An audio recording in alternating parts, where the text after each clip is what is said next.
ಕನ್ನಡದ ನಂಬರ್ 1 ದಿನಪತ್ರಿಕೆ ವಿಜಯವಾಣಿಯಲ್ಲಿ ಪ್ರಕಟವಾಗಿರುವ ಈ ದಿನದ ಮಹತ್ವದ ಸುದ್ದಿಗಳನ್ನೊಮ್ಮೆ ನೋಡಿ ಬರೋಣ.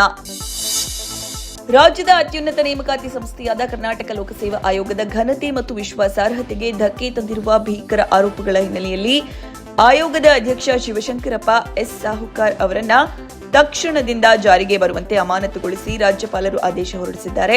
ಪ್ರಕರಣವನ್ನ ಸುಪ್ರೀಂ ಕೋರ್ಟ್ಗೆ ಉಲ್ಲೇಖಿಸಲು ರಾಷ್ಟ್ರಪತಿಯವರಿಗೆ ಶಿಫಾರಸು ಮಾಡಿದ್ದು, ರಾಜ್ಯಪಾಲರು ಈ ನಡೆ ಆಡಳಿತ ವಲಯದಲ್ಲಿ ಭಾರೀ ಸಂಚಲನ ಸೃಷ್ಟಿಸಿದೆ. ಯಾಕೆ ಈ ನಿರ್ಧಾರ ಕೈಗೊಳ್ಳಲಾಗಿದೆ, ಆರೋಪ ಏನು ಇನ್ನಿತರ ವಿವರಕ್ಕೆ ಇಂದಿನ ವಿಜಯವಾಣಿ ಮುಖಪುಟದ ವರದಿ ಓದಿ. ಧಾರ್ಮಿಕ ದತ್ತಿ ಇಲಾಖೆ ವ್ಯಾಪ್ತಿಯ ದೇವಸ್ಥಾನಗಳ ಹುಂಡಿ ಹಣ ಮತ್ತು ಚಿನ್ನ ಬೆಳ್ಳಿ ಸಂರಕ್ಷಣೆ ಸಲುವಾಗಿ ಕಟ್ಟುನಿಟ್ಟಿನ ಮಾರ್ಗಸೂಚಿಯನ್ನು ರಾಜ್ಯ ಸರ್ಕಾರ ಜಾರಿಗೆ ತಂದಿದೆ. ಡಿಜಿಟಲ್ ಪಾವತಿ ಹಾಗೂ ವೆಬ್ ಸಿಸಿ ಕ್ಯಾಮೆರಾ ಅಳವಡಿಕೆ ಜೊತೆಗೆ ಹಲವು ಕಠಿಣ ನಿರ್ಧಾರಗಳನ್ನು ಸರ್ಕಾರ ತೆಗೆದುಕೊಂಡಿದೆ. ಹುಂಡಿ ಹಣ ಎಣಿಸುವಾಗ ನಿಗದಿತ ಅಧಿಕಾರಿ ಸಿಬ್ಬಂದಿಗೆ ಮಾತ್ರ ಅವಕಾಶ ಕಲ್ಪಿಸಬೇಕು. ಎಲ್ಲ ಪ್ರಕ್ರಿಯೆಗಳು ಸಿಸಿ ಕ್ಯಾಮೆರಾದಲ್ಲಿ ಚಿತ್ರೀಕರಣವಾಗಬೇಕು ಎಂದು ರಾಜ್ಯ ಸರ್ಕಾರ ಸ್ಪಷ್ಟವಾಗಿ ಸೂಚನೆ ನೀಡಿದೆ. ಪೂರ್ಣ ಮಾರ್ಗಸೂಚಿಗಾಗಿ ಇಂದಿನ ಮುಖಪುಟ ನೋಡಿ. ಮುಂಗಾರು ದುರ್ಬಲಗೊಂಡು ಮಳೆ ಕ್ಷೀಣವಾದ ಬೆನ್ನಲ್ಲೇ ರಾಜ್ಯದೆಲ್ಲೆಡೆ ಮಳೆಗಾಲದಲ್ಲೂ ಬಿಸಿಲಿನ ವಾತಾವರಣ ನಿರ್ಮಾಣವಾಗುತ್ತಿದೆ. ಮೋಡಗಳು ಇಲ್ಲದ ಪರಿಣಾಮ ಕೆಲ ಜಿಲ್ಲೆಗಳಲ್ಲಿ ಉಷ್ಣಾಂಶವೂ ಹೆಚ್ಚಳವಾಗಿದೆ. 2 ವಾರಗಳಿಂದ ಕರಾವಳಿ ಮತ್ತು ಮಲೆನಾಡಿನ ವ್ಯಾಪ್ತಿಯ ಪ್ರದೇಶಗಳಲ್ಲಿ ಅಬ್ಬರಿಸಿದ್ದ ಮಳೆ ಈಗಾಗಲೇ ಕ್ಷೀಣವಾಗಿದೆ. ಉತ್ತರ ಮತ್ತು ದಕ್ಷಿಣ ಕರ್ನಾಟಕದ ಬಹುತೇಕ ಭಾಗಗಳಲ್ಲಿ ಮಳೆಯ ಅಭಾವ ಮುಂದುವರೆದಿದೆ. ರಾಜ್ಯಾದ್ಯಂತ ಮಳೆ ಕೊರತೆ ಇನ್ನಷ್ಟು ಜಾಸ್ತಿಯಾಗುವ ಸಾಧ್ಯತೆ ಇದೆ. ಇದರಿಂದಾಗಿ ಕೃಷಿ ಚಟುವಟಿಕೆಗಳ ಮೇಲೆ ಗಂಭೀರ ಪರಿಣಾಮ ಬೀರುವ ಆತಂಕ ಕಾಡ್ತಾ ಇದೆ.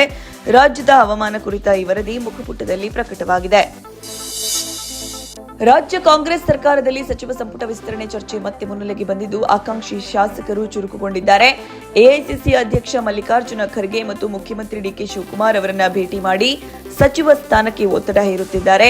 ಲೋಕಸಭಾ ವಿಪಕ್ಷ ನಾಯಕ ರಾಹುಲ್ ಗಾಂಧಿ ಸೋಮವಾರ ವಿದೇಶ ಪ್ರವಾಸ ದೆಹಲಿಗೆ ಮರಳಿದ್ದಾರೆ. ಈ ವಿವರಕ್ಕೆ ಮುಖಪುಟದಲ್ಲಿ ಪ್ರಕಟವಾಗಿರುವ ವರದಿ ಓದಿ. ಅಮೆರಿಕವನ್ನ ಹೊರ್ಮುಜ್ ಜಲಸಂಧಿಯ ರಕ್ಷಕ ಎಂದು ಘೋಷಿಸಿರುವ ಅಮೆರಿಕದ ಅಧ್ಯಕ್ಷ ಡೊನಾಲ್ಡ್ ಟ್ರಂಪ್ ಈ ಆಯಕಟ್ಟಿನ ಜಲಮಾರ್ಗದ ಮೂಲಕ ಸಾಗಿಸುವ ಎಲ್ಲಾ ಸರಕುಗಳ ಮೇಲೆ ಶೇಕಡಾ 20% ಶುಲ್ಕ ವಿಧಿಸುವುದಾಗಿ ಸೋಮವಾರ ಪ್ರಕಟಿಸಿದ್ದಾರೆ.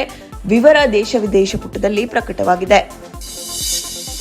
ಥೈಲ್ಯಾಂಡ್ ರಾಜಧಾನಿ ಬ್ಯಾಂಕಾಕ್ನ ವೆಬ್ ಒಂದರಲ್ಲಿ ಭಾನುವಾರ ತಡರಾತ್ರಿ ಸಂಭವಿಸಿದ ಭಾರೀ ಬೆಂಕಿಯ ಅವಘಡ ಕನಿಷ್ಠ 27 ಮಂದಿ ಸಾವನ್ನಪ್ಪಿದ್ದು 60ಕ್ಕೂ ಹೆಚ್ಚು ಮಂದಿ ಜನರು ಗಾಯಗೊಂಡಿದ್ದಾರೆ. ಈ ವಿವರಕ್ಕೆ ದೇಶ ವಿದೇಶ ಪುಟ ನೋಡಿ. ಅಯೋಧ್ಯೆಯ ರಾಮಮಂದಿರ ದೇಣಿಗೆಯಲ್ಲಿ ದುರ್ಬಳಕೆ ಹಾಗೂ ಕಳ್ಳತನವಾಗಿದೆ ಎಂಬ ಆರೋಪಗಳಿಗೆ ಸಂಬಂಧಿಸಿದಂತೆ ಸಿಬಿಐ ತನಿಖೆ ಕೋರಿ ಸಲ್ಲಿಸಲಾಗಿದ್ದ ಅರ್ಜಿಗಳ ವಿಚಾರಣೆ ನಡೆಸಿದ ಸುಪ್ರೀಂ ಕೋರ್ಟ್ ಕೇಂದ್ರ ಸರ್ಕಾರ, ಉತ್ತರ ಪ್ರದೇಶ ಸರ್ಕಾರ ಹಾಗೂ ಶ್ರೀರಾಮ ಜನ್ಮಭೂಮಿ ತೀರ್ಥಕ್ಷೇತ್ರ ಟ್ರಸ್ಟ್ಗೆ ಸೋಮವಾರ ನೋಟಿಸ್ ಜಾರಿ ಮಾಡಿದೆ. ಈ ವಿವರಕ್ಕೆ ದೇಶ ವಿದೇಶ ಪುಟ ನೋಡಿ.